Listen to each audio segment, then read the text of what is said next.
So quick update on the car. Drove for a week, it was fine, and then I let it sit for 2 days. I took out the F30 to daily for a bit, went back to this car, and it cranks but will not start.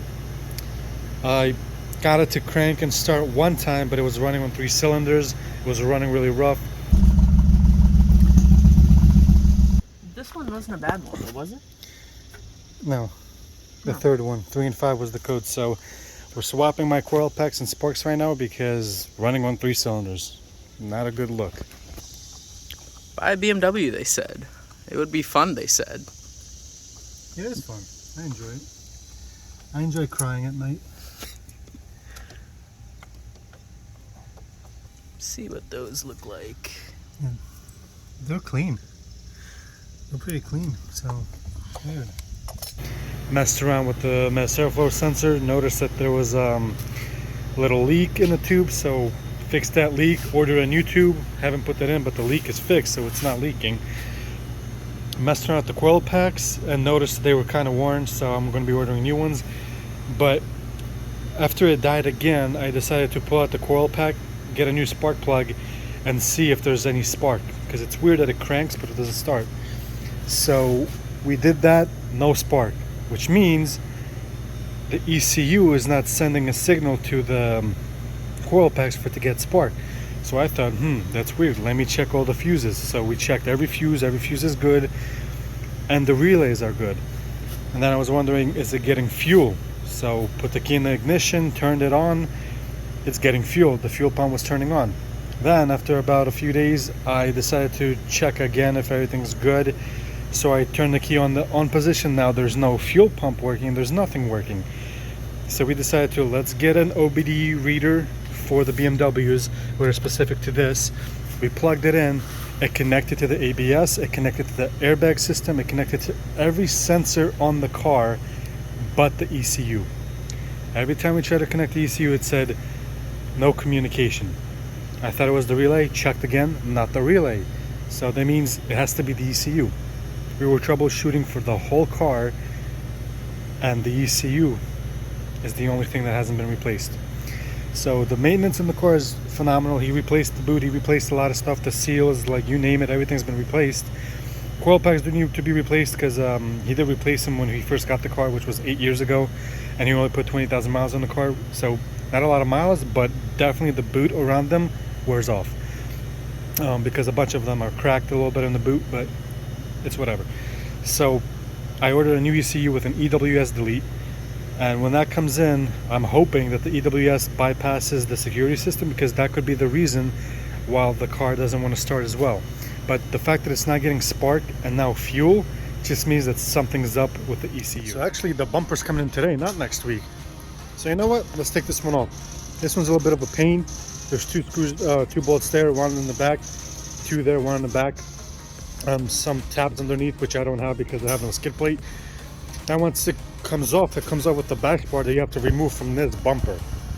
That's going to be a pain in the ass, but we're going to get to it. So here's the new M3 bumper. We're about to put it on real quick, see how it fits. Then we're going to wait for the other parts to come in so we can throw them on right after we fix the car. But I think we narrowed it down. It might be the ECU. It hasn't been changed in 24 years, so I'm going to order a new one with an EWS delete. Excuse me, talking too fast. But we're going to order one with the EWS delete, throw it on. Hopefully it fires up, because when we plug in the computer to read the actual DME, it's telling us no communication. So it's telling us either one thing: A, the ECU completely took a dive and is gone, or one of the plugs in the ECU is not connected properly, or broke, or rotted out, whatever the case might be, that it's not sending a signal to the rest of the car.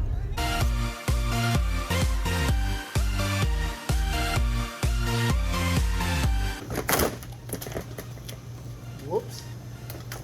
Here are the clips you have to basically take out. 1, 2, 3, 4, 5, 6, 7, 8, 9. You push them out, this metal bar comes off, you put it back on the car. When the new bumper comes in, you put it over that bash bar and just put the 2 screws on each side and you're done. So pretty simple, pretty easy.